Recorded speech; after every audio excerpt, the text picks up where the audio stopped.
Welcome to Relation Tales. Please like this video and subscribe Relation Tales. Sandra, my beautiful wife, was very playful tonight. After dinner, while we were relaxing on the couch, she jumped onto my lap and covered me with kisses and hugs, even more playful than usual. My friends call me Donnie. I met Sandra over 5 years ago, and we just celebrated our 4th wedding anniversary. We met shortly after I left the Marines. During my time in the military, I got really into weight training and self-defense, and I even spent a year as a drill instructor, training new soldiers. It was an exciting job, but I wanted to do more with my life. So, when I left the service, I used my savings from those 4 years to start my own gym and health training business. It became successful quickly, and I dedicated all my time to growing it and helping others get fit. At 6'4" and 255 pounds of muscle, I gave my clients confidence that I could help them transform their bodies. Watching my clients transform from insecure to confident and strong in just 6 months was very rewarding. I met Sandra, the sister of one of my clients, and we instantly clicked. Even though we are very different in size, she's 5'4" and 145 pounds lighter than me, we made a charming couple. Sandra weighed only 110 pounds and had a sweet innocence at 22, while I, at 26, had more life experience. She didn't like training much, but we enjoyed spending time together and doing things we both loved. Our bond grew, and we became a couple, eventually getting married a year later. Sandra was an amazing partner, always attentive and affectionate, and met all my needs with unwavering devotion. Her playful innocence was one of the many things I loved about her. While some might mistake her vivacity for flightiness or dismiss her as a dumb blonde, I found her endearing. She lacked common sense at times. As a health trainer with a chiseled physique and undeniable charm, I constantly faced advances from female clients. It became a perpetual struggle to maintain boundaries, prompting me to install video cameras throughout the gym to safeguard against potential false accusations of sexual assault from rejected suitors. I took these precautions to protect both my business and my reputation. Ensuring Sandra could remotely monitor the activities for added peace of mind. Sandra knows the depth of my devotion, and I consistently express my love for her. Financially, we're secure. My business thrives, and Sandra supplements our income with her work as a real estate agent. Last Sunday afternoon, as we lounged in the living room with a bottle of wine, Sandra's playful demeanor surpassed its usual bounds. She giggled incessantly, surprising me by leaping onto my lap, showering me with affectionate kisses reminiscent of a carefree teenager. I couldn't deny the warmth that spread within me. Her attention always made me feel cherished. However, our tranquil moments swiftly shifted when Sandra, her hand gently running through my hair, flashed that heart-melting smile and casually dropped a bombshell. "You're okay with that, right?" It took me a moment to process her words. Initially, I'd brushed it off, basking in her radiant smile. When my silence persisted, she repeated her question with a touch of sweetness. "You don't mind, right?" Confusion clouded my mind as I struggled to comprehend. "Sandra, what exactly are you asking me?" "I'm sorry, but I don't quite follow." "Oh, you silly." She chuckled softly. "Matthew from the office invited me to dinner next Friday, and I may have agreed." As her words sank in, my initial disbelief morphed into understanding, yet disbelief lingered. "Wait, are you asking for my permission to go on a dinner date with Matthew next week?" "It's not really a date, just dinner and maybe a movie," she reassured, her tone light yet tinged with anticipation. I sat there, utterly stunned, my mouth agape in disbelief. Could it be true? Was my devoted wife, the love of my life, really asking for my permission to go on a date with another man? "Sandra, that's what a date is. Are you seriously thinking about going out with someone else?" I managed to say, struggling to understand the seriousness of her request. "He's just a colleague, Donnie. We get along great at work, and he always makes me smile. It's not like a traditional date, more like drinks after work. But in this case, dinner and a movie," she explained, not seeming to realize the impact of her words. My mind reeled. How could she fail to grasp the enormity of her request? "Sandra, you know I've never entertained the thought of being with another woman. How can you even contemplate going out with another man? Please don't be jealous. He's nothing like you, and it's just one evening. My feelings for you remain unchanged. He means nothing to me, but I want to do this. I hope you're not upset." She pleaded, her words falling on ears numb with shock. Madness threatened to consume me, but years of military training kept me composed as I swiftly devised a plan. "Ah, you've already agreed. I see," I murmured, feigning understanding as I reached for my cell phone. with Sandra still perched on my lap, absent-mindedly playing with my hair. I dialed the number of a persistent suitor who had pursued me for months. "Hi, Mary, it's Donnie." I spoke into the phone, noting the confusion flickering across my wife's face. "I'm doing well, thank you." "Say, is that offer still open for Friday night?" "It is. Fantastic. My wife just mentioned she's interested in an open marriage, and you immediately sprung to mind. It sounds like fun. I'll catch up with you this week to plan it out. Bye." Sandra ceased her hair rubbing and shocked me a puzzled glance. "Who's Mary?" "She's one of my clients. We share a good rapport, and she's quite amusing." "So, we're going out on Friday night, just like you suggested," I said casually. To my surprise, Sandra's face turned angry, and she quickly got off my lap, hurling accusations at me. I couldn't believe she didn't see the hypocrisy in her reaction. "I can't believe you're going out with some girl, probably some promiscuous woman. I won't tolerate your infidelity, Donnie." "That's unacceptable," she said. Trying not to laugh, I replied, "But it's perfectly acceptable for you to go out with a coworker." "It's different," she retorted adamantly. "How so?" I pressed. "It was just a casual naive for some enjoyment." She defended. "Well, that's precisely what I'll be doing as well. Listen, Sandra, I've never desired another woman until you proposed this open marriage a minute ago. Do you honestly think I'd sit idly by while you go on a date?" As Sandra gazed at me, with a mix of sorrow and frustration, I pressed on, determined to address the situation head-on. "You initiated this, and we're going to see it through. You'll go on your date with Matthew, and I'll accompany Mary. Whatever unfolds is beyond our control, but I hope we can maintain our commitment and marriage after Friday night. Until then, I'll be staying in the guest room, and any intimacy between us is off the table. The mere thought of you desiring another man wounds me too deeply to even consider being close to you. At this moment, I feel nothing for you." Sandra's tears mingled with her anger, a sight that would usually prompt me to offer comfort, but not under these circumstances. After allowing her a few moments to collect herself, I continued my tone resolute. "Starting next week, we'll attend counseling to unravel why I seem inadequate to you. If you can help me understand why I fall short, perhaps we can salvage our marriage. But let me be clear, the responsibility lies squarely with you now. The notion of you yearning for another man tends me to end this marriage immediately, but I'm willing to confront this maturely. Our future hinges on Friday night and our feelings afterward. Just remember, Sandra, whatever unfolds is a consequence of your decision to pursue this date with Matthew. I have no intention of altering my plans, and you'll have to reckon with the aftermath, whatever it may entail." Sandra remained tearful and bewildered, offering no words as she exited the room. It wasn't long before I heard her conversing with her sister on the phone, a scenario I had anticipated. Evidently, her sister's response was less than supportive, because an hour later, Sandra returned, assuming her guise of sweetness and innocence. I remained vigilant, immune to her attempts at manipulation. "Sweetheart, I may have made a mistake about going out with Matthew. I've decided to cancel it. I don't want to be with anyone else," she confessed. "That's your choice, Sandra, but you've started something, and I'm determined to see it through. Whether you go out or stay home, I won't cancel my plans with Mary. You made your intentions clear and caused me pain on purpose. The only way forward for me now is to see where this leads. Maybe you're right, and we need to explore dating others and embrace an open marriage. But you have to understand there are always consequences to your choices. This was your decision, and you accepted his invitation before talking to me. That hurt, and it's not something I can easily forgive." I asserted firmly, attempting to clarify once more. Sandra pleaded, "Donnie, it wasn't really a date. You have to believe me.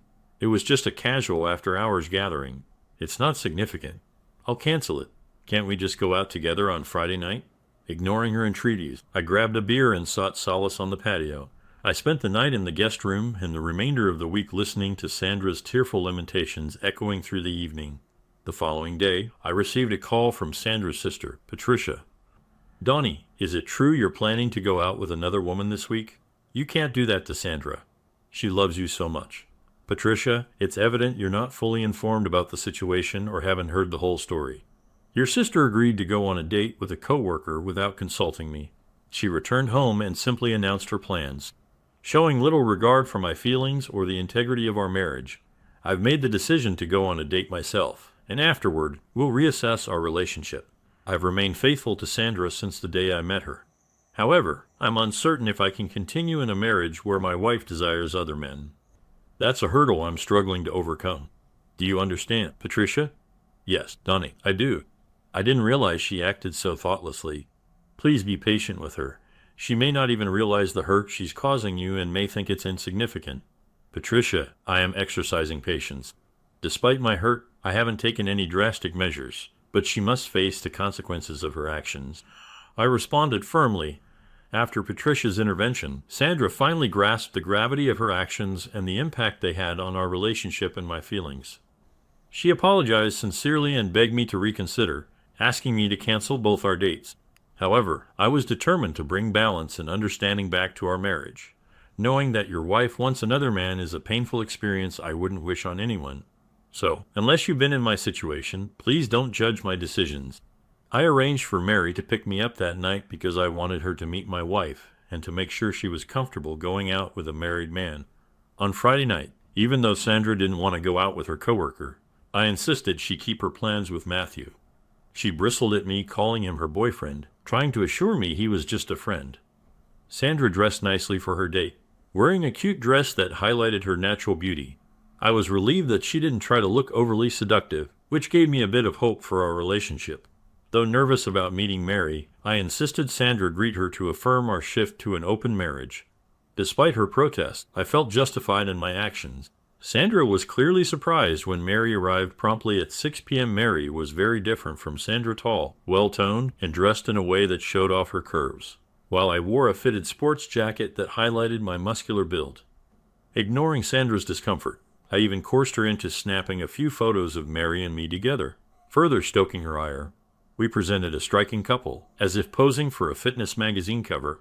It was evident that Sandra seethed with jealousy and resentment, realizing the Pandora's box she had opened may not be. I stifled my amusement as I introduced Mary and Sandra, inwardly smirking at Mary's cheerful greeting. Sandra, it's lovely to meet you. Donnie mentioned your open marriage, and I'm genuinely happy for you. I've had my eye on this handsome man for the past year, so you can imagine my excitement when he called me on Sunday. I hear you've also found a new boyfriend. Good for you.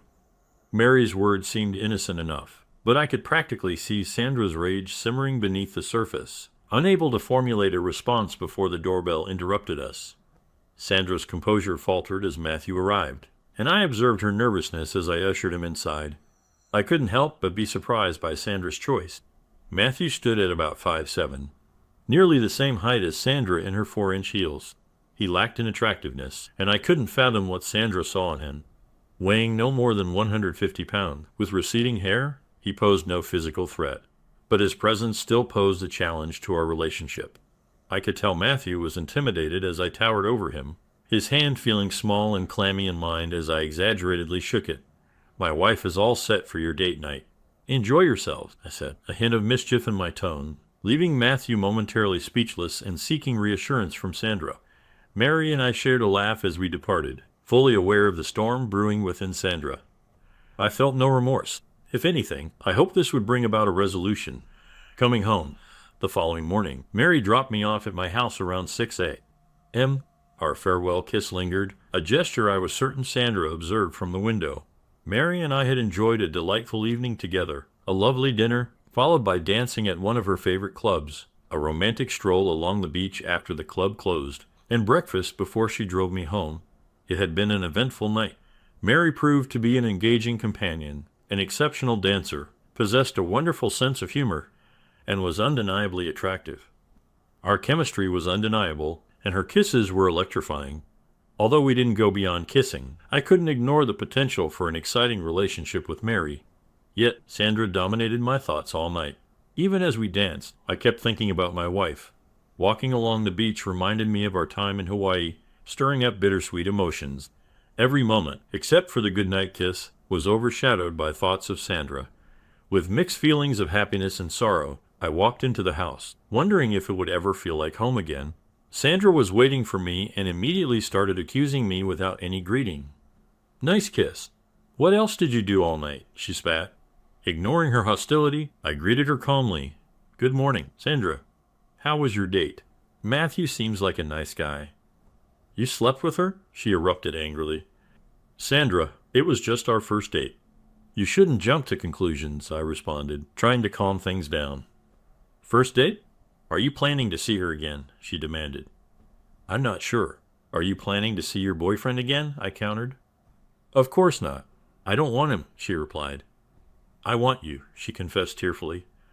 Well, you seemed to want him last week. What changed? I asked, a bit frustrated. It became clear that Sandra realized the seriousness of her actions. Maybe she truly saw her outing with Matthew as just spending time with a friend, like hanging out with one of her girlfriends. After all, Matthew wasn't a threat, and looking back, I might have overreacted. However, the idea that any woman would expect her husband to be comfortable with her going out with another man, even innocently, still baffled me. I pulled Sandra close into my embrace. Sandra, I love you dearly, but I cannot tolerate the idea of being with a woman who desires other men under any circumstances. I refuse to accept infidelity. And if it ever happens again, if you lie to me or betray my trust, I will not hesitate to end our marriage. Do you understand? I held her gaze firmly as I spoke. Sandra reciprocated the embrace, showering me with kisses. Yes, darling, I would never cheat on you. I have never desired anyone else but you. This situation was different. Sandra held me close, her tears soaking my shirt. It wasn't a date. What you had with that woman was a date. We had dinner, but Matthew was so rattled after encountering you and injuring his hand. He insisted on taking me home immediately afterward. It wasn't enjoyable, and I had a dreadful time. He dropped me off before 8 p.m., and I've been here, replaying scenarios in my mind, while agonizing over what you might have been doing with her all night, and then seeing you kiss her like that. She trailed off, succumbing to tears once again. I held Sandra close, reassuring her that everything would be okay. Despite the gravity of the situation, I couldn't help but chuckle inwardly at the thought of Matthew meeting his muscle-bound competition. My firm handshake with him had left me confident that he would be a perfect gentleman that evening, which was one reason I insisted on meeting him before Mary and I departed. Sandra, let's set aside last night's events for now, but I'm serious about seeking counseling. There are things I still need to understand, and you need to comprehend my feelings too. If we can work through this and rebuild trust, then I won't see Mary or any of the other women who persistently ask me out. I said earnestly. Sandra's eyes widened as she realized Mary wasn't the sole concern. I started sleeping in her bed again, a sign that we were moving back toward normal and clarity. Counseling was really helpful for us. Mrs. Stewart created a caring and supportive atmosphere. She patiently explained to Sandra how her actions had made me feel small and hurt. Sandra tried to explain that she didn't see Matthew as someone she was romantically interested in, just as a friend. She said she never called their time together a date, just a night out with her friend Matthew, like hanging out with her girlfriends. With Mrs. Stewart's help, Sandra began to understand how important it is to have clear boundaries in a relationship where you only have one partner. Spending time with other men instead of your husband isn't okay. Sandra said that I was being mean by dating another woman, especially since this woman was more beautiful than her. She insisted it was unfair and unjust. Mrs. Stewart intervened, providing insights from my perspective, and offering viewpoints that helped soothe Sandra's agitation. When it was my turn to address the situation, I acknowledged that I now comprehended Sandra's intentions, but reiterated my stance on her spending time with other men. Turning to Sandra, I spoke firmly. Sandra, I love you, but you shattered my heart when you mentioned going out with Matthew. My military training instincts kicked in, and I felt compelled to fight back. If you were considering seeing other men, then I felt compelled to respond by dating other women. It's a decision I never wanted to make, and I regret that it happened, but the responsibility lies with you. If a similar situation arises in the future, you'll find divorce papers on the table within a week. I refuse to tolerate infidelity. I understand that you may not have perceived it as a date, which is why I'm willing to work on our marriage. But let this serve as a warning. Never attempt something like that again. After the intense exchange, a palpable shift occurred in our dynamic. Sandra became more attuned to my emotions, and our communication deepened. We transformed this absurd ordeal into a catalyst for strengthening our marriage. Our therapy sessions continued for several months, during which we discovered new methods to prioritize each other in our relationship. Mary displayed remarkable understanding and took the initiative to reach out to Sandra, assuring her that she would refrain from pursuing her husband. She made it clear that while she would step back, she remained open to stepping in if Sandra ever chose to end things with me. Recognizing the gravity of her actions and the potential loss of our relationship, Sandra underwent a profound realization. She understood the importance of our bond and the consequences of her choices. Never again did she provide cause for jealousy or entertain the thought of being with another man. She grasped the significance of a committed relationship and accepted responsibility for her decisions. While Sandra and Matthew continued their friendship, Matthew was cautious about making any moves or starting a romantic relationship, careful not to overstep boundaries. Thinking back on everything, I had a realization. Sometimes women can't understand logical thinking. Second story, boyfriend accuses me of cheating every few months. So, just to give some background, I've been with my boyfriend for 3 years. The first few months were great, but things changed after we used drugs together. During the commute down, he started accusing me of having a vibrator inside me. I offered to let him check and even showed him the one we had in our drawer, but he ignored it. Later on, he accused me of sleeping with his friend who was staying with us. I've never cheated on anyone and tried to prove my innocence, but he won't listen unless I admit to something I didn't do. Recently, I stayed with my parents to clear my head. When I returned, he found condoms and accused me of putting them there. I haven't used condoms in over 3 years, so I'm baffled. I think he might have planted them to make false accusations against me.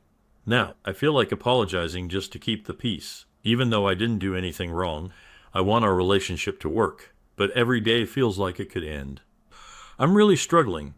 I know it's wrong to apologize for something I didn't do, but I'm desperate to make things better. The idea of admitting to cheating when I haven't makes me physically sick, but I don't know what else to do.